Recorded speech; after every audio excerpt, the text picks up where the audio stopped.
Well, today's episode is going to be a wild card. The thing is, this initially was supposed to be a one-story review. It was a request. The request was for the fanfiction known as The CMC and the Evil Pie. It's a My Little Pony fanfiction. Sorry, had a moment there. And, yes, it's an abandoned story.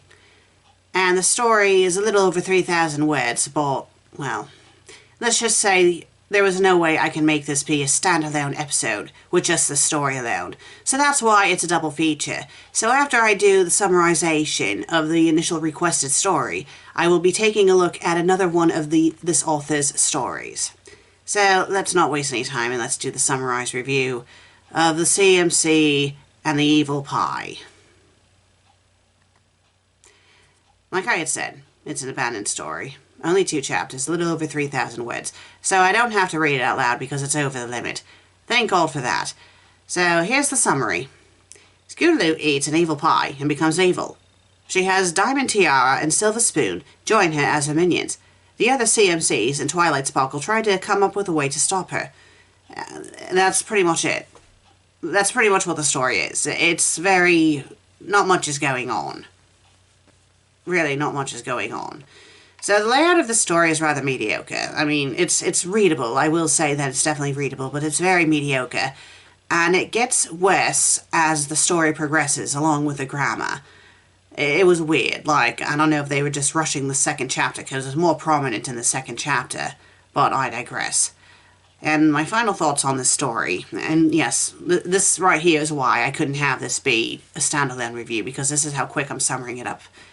It was just a waste of time reading it. The plot was nonsensical, and it wasn't even executed that well, and it just read like a very rushed summary. That's all I can really say about this, so I do apologize, but that's all I can really say about this story. So, the author, DiverseMaterials, he has written, let's see, 7 My Little Pony Generation 4 fanfics, which is Friendship Isn't Magic, 3 original work. I guess on Archive of Your Own you can post your own original stories. 1 Lassie fanfiction from the 2005 movie.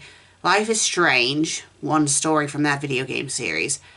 And a bloody Bible story. Oh, now I have to see. I might have to make this a triple feature instead of a double feature. Right. Okay, this is now going to be a triple feature. So, the first story that I chose of his to read is Lassie Comes Home in a Big Way. So we'll read that one first, and then we'll read his Bible story, which is literally called the Bible. Like, it's legit called the Bible. Okay, how creative. Right, the Lassie story. So the characters are Joe, Cara, Chloe, Lassie, Peter O'Toole. Okay, here are the tags. Absurd, crack, pure non-adulterated crack, drugs are fun, we, canon, movie, drabble. And it's only 900 words, like 993 words, so I guess it's not terrible. I'm not going to expect much from it, though, so let's not waste any time. Summary, based on the 2006 movie. A film which broke the mold, and they spelled mold wrong, by simply calling it Lassie rather than Lassie Come Home. 'Twas a dark evening in a small Yorkshire town, with a hint of foul weather on the way. A filthy black rain cloud, like an engorged swamp toad, hovered over the town, threatening to release torrential rain. Wisps of smoke created a white smog that slowly moved over thatched cottages and tight alleyways. The Calico family, and I'm probably saying that wrong, I'm sorry, or the Carolaclo family, were sitting in misery and depression, and they were also sitting at the dinner table. A chill pervaded throughout the building as they could not afford coal. The hidden contributor of this melancholy, noted by her absence, was the family dog Lassie, sold to a rich upper-class gentleman so they could subsist on their meagre earnings. The air in the room was so thick you could have hacked at it with a shovel and shoveled it out. Then you could have squashed it and poured gravy on it and consumed it like pie. Ew. Joe was a wee slip of a lad who could have hidden behind a bonsai tree if he felt so inclined, or knew what the heck one of those was. Most of the table was empty like the tundra. He poked moodily and half-heartedly and haphazardly at the thick slices of bread on the serving plate. The bread was as stale and hard as the family relationship. It had turned green and could be used as a very good door wedge. His father sat there silently, being quiet and doing nothing. His mother was stiff as a board and gazed at him severely from across the table. "You was late back this evening, Joe." Joe fidgeted under the table. "Got kept behind," he mumbled. "What for?" "My teacher made us sit down and I couldn't hear her." His mam sighed in exasperation and folded her arms. "Daydreaming, I suppose." Little Joe stared back at his mother. I'm excluding the last name because I know I'm not saying it right. His eyes were wide as blueberry muffins, with a dirty great blueberry stuck in the middle of them, and they were together on a small white china plate. Okay, can you stop with... whatever. The stern and steely gaze from Sarah was making him uncomfortable and nervous. He refrained from piddling himself. Oh, that's lovely. "It were near 4, and I heard a dog barking, and I thought it were Lassie. Lassie. Lassie! If I hear their blooded dog's name in this house again, I'll rip your heads off and stuff you like you were turkeys." Charming. Just then an Indian man poked his head through the window. "Very good, miss. Very good, miss. We have new cheap cafe open as you were asking about. We have nice Indian cuisine for you. Includes chicken pakora." Yes, yes, the mistress replied. "All very good." What the hell's going on here? Well, okay, whatever. This is weird. I mean, I guess this is a crack fan fiction, but still. Also nice oriental drinks include salty and sweet and mango lassi. Foo. Sarah picked up a poker from the fireplace and held it with surprising accuracy through the window. It skewered the Indian man through the throat, killing him instantly. The dad fainted. Little Joe had a bowel movement and leapt out of his chair to run around the table. "You've got the rest of the town in on this. It's a conspiracy," Mom screamed, chasing him around the room with a meat cleaver. "No, Mom, I never." Joe ducked and weaved as his mom hurled butter knives and steak knives at him. Then he bolted upstairs.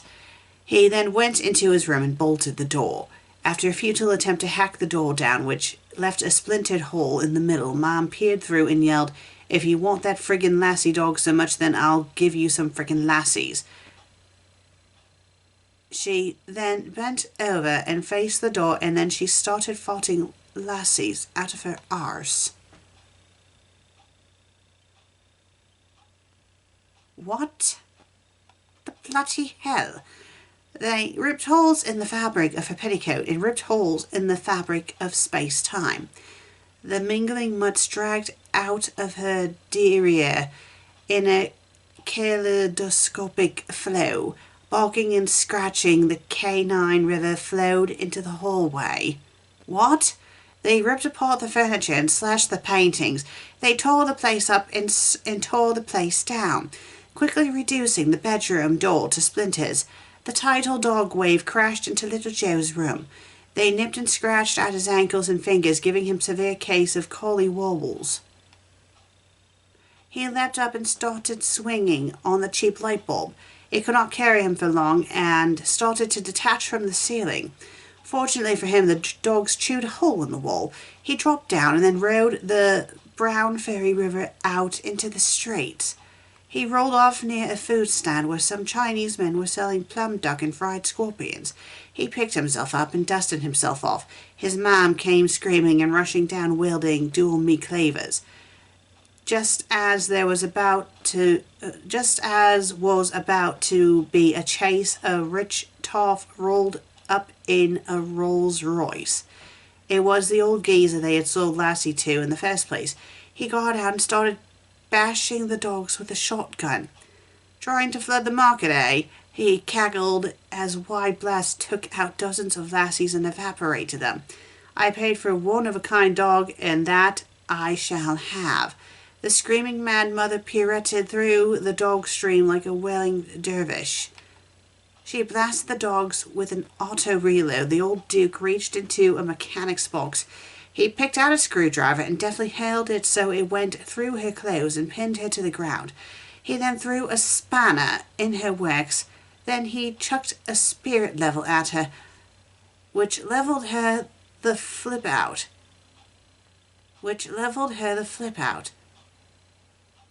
Is this making any sense to you? You catch that, Missy? You have just been O'Tooled. He aimed a trans-dimensional shotgun blast, which took care of the remaining lassies. As for little Joe, he was nowhere to be found. The Chinese men skipped town and taken him away because they were a Chinese takeaway.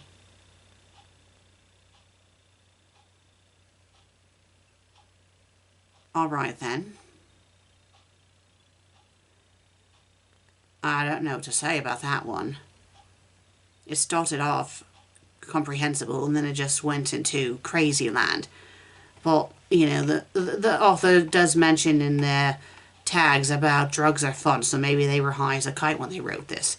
Right, let's move on to the final story that we're reading of this author, the Bible.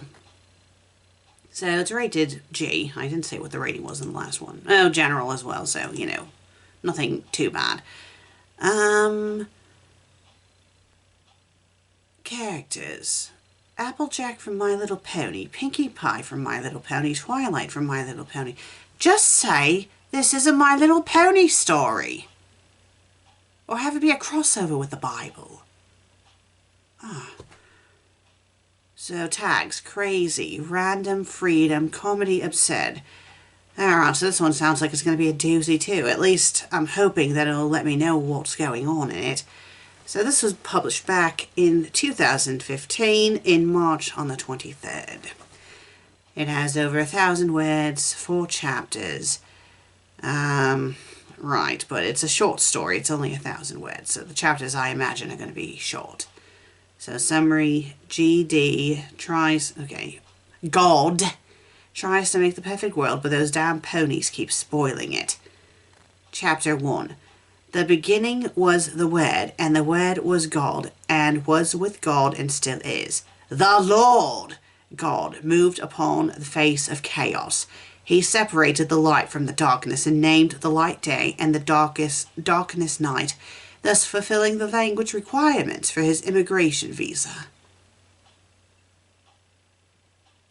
And then they write God bizarrely. It showed up like that in the summary too. I don't know why they're writing God like that. But then they're not doing it all the time. It's just bizarre. I don't get it. Now let's continue. God created hosts of angels. He created the earth and made birds to fly through the air, fish to tame in the sea, and plants to grow on the ground. He also brought forth beasts to roam the earth and livestock to reproduce after its kind, though he would regret that decision later on. This took 6 days. On the 7th day, he put his feet up and smoked marijuana. Finally, he made a garden more beautiful than all the others and named it Eden. I hate gardening. I'll make a gardener. The Lord took clay of the earth and breathed into it and formed a man, and he was named Adam. God charged him with tilling the soil and caring for the beasts and the birds. God looked down from the heavens upon the world and saw that Adam was alone, but also quite content. I'll soon put a stop to that, thought God. The Lord activated his camouflage shield and took one of Adam's ribs. Without asking, he took the dust of the earth and blew upon it, thus formed woman, and she was named Eve. Adam awoke and was sore and confused and asked, "Who are you? Where did you get those lumps?" God answered him and said, "This is Eve, a woman." What? Why is he writing woman like that? Just write it normally. Christ. This is Eve, a woman as she was taken from man, and she will be a companion to thee. Rule over these lands and subdue the fish and the birds. Ye may eat, what is he, Scottish? Ye may eat of the fruit of any plant, but not the fruit of the tree of good and evil. If thou dost, thou shalt surely die. Eve was confused. Well, which tree is it? The apple tree, which is that one. The Lord pointed it out specifically. The reason why I'm saying the Lord like that is because it's written in all caps. That one over there. Now do not eat it or thou shalt surely die. Got that? Sure, they said. Now the pony was more cunning and low than any of the beasts that the Lord had made. One day Adam was tilling the fields when an orange pony with a sweet hat came up to him. "Why, howdy do, partner. How would you feel like trying a nice ripe juicy apple?" "Oh no, I can't have that. It is the fruit of knowledge of good and evil, and eating it will kill me." "Why, that there's the biggest load of baloney that I ever heard. I eat them apples all the time, and they're tasty and sweet and good to eat." Eve overheard this and came to ask questions. "Tell us more. This is supposed to be the tree of knowledge." "Well, my name's Applejack, and I always tell the truth. You don't get knowledge from eating fruit. You get it from having an education. Now, we ponies don't normally wear clothes, but you guys, you walking around in your ding-dong flapping around is kind of distracting. You can do wonderful things with these apples, making pie, making cider." Excited by these words, Adam and Eve did partake of the fruit and realized they were in the bluff and sewed together fig leaves to cover their pots. Applejack told them many things, both strange and wonderful. Then the searchlight of the Lord God swept over the Garden of Eden, and Adam and Eve hid in the trees. come out, wherever you are, saith God." Adam cried, "Lord, we hide, for we are naked and ashamed." "Why hidest thou, and who told you thou wast naked?" Adam, who had learned modern grammar amongst other things, replied, "Lord, it was the neon technicolor pony with the adorable accent who told us this and bade us eat of the fruit. The Lord descended from on high in a pillar of smoke. Pony, why did they write it like that? Bloody text talk. Why that? Do people think they're being funny when they put bloody text talk in their stories? Don't do it, it's obnoxious."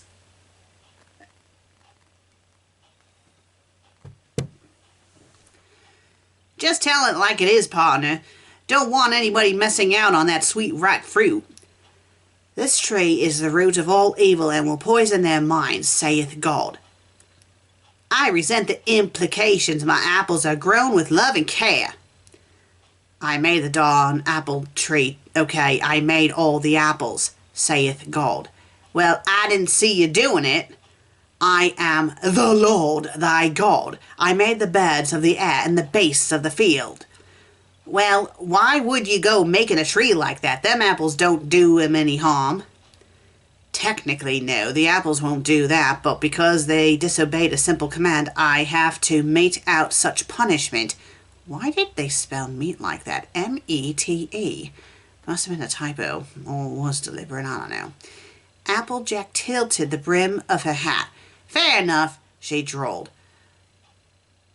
"Look, I'm trying to pull a fast one here, and you're ruining it with your darned honesty. It had to be apples. You couldn't have done it with another fruit, saith God." Oh, okay. "Clue's in my name, partner. Because of you the earth is cursed, and many cacti and thorns will grow, and the soil will be hard. By the sweat of thy brow thou shalt earn thy bread, and in sorrow shalt thou eat of it." You are totally overreacting. You need to chill out, man. You need to relax. "Because thou hast done this, I curse thee to crawl on thy belly for all thy days." "I ain't doing that," scoffed Applejack. "The Lord has wrath. He cast the ponies and humans out of the Garden of Eden and placed east of the gate cherubim with a flaming sword that turned every each way as to keep the way of the tree of life. Adam and Eve went forth and made rumpy-pumpy with each other and bore many sons and daughters. Two of the sons were Cain and Abel, but we get to them later. The sons and daughters were fruitful and multiplied. The women sat in the shade of the trees and knitted scarves. The males of the tribe picked the leaves and berries from the bushes. They made many different types of teas and also learned how to roast coffee beans, and they occupied themselves by making hot beverages. Thus the tribe was named the Hebrews. Well, that was bloody stupid. And I thought that was supposed to be 4 chapters. Why did this says 4 chapters? It was all one story. This wasn't 4 chapters. Well, you know what? I'm not going to complain too much because that was... Okay, well... I think I've read enough of this person's works to make my opinion known. I think he's just someone that just writes random, you know, random garbage like this. I mean, it's silly, nonsensical, no rhyme or reason behind it.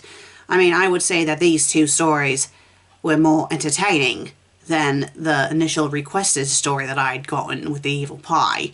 More thought was put into these ones, but I don't know if I would recommend this author unless you just want to read something silly. And if you want to quote the author, maybe have a few drinks and get a little high or something. I don't know, maybe that'll make it more enjoyable. But to me, I just felt like this was a bit of a waste of time. But I will say, at least this episode itself won't be too short. I mean, if I had just done the initial review with just the first story, that would not have done at all. It really wouldn't have. I initially was only going to read one story for this review, aside from, you know, the requested story. But, you know, when I saw that one of his stories was the Bible, why not? I've read so many stories about the Bible at this point that it's like, why not? We might as well add another one to the mix. I will say that this Bible story, was probably the best Bible story I have read thus far of the Bible fan fictions. That's rather sad. That rather is sad, isn't it? Yes, it is. Well, thank you all for watching today's episode. If you enjoyed it, please be sure to leave a like and leave a comment.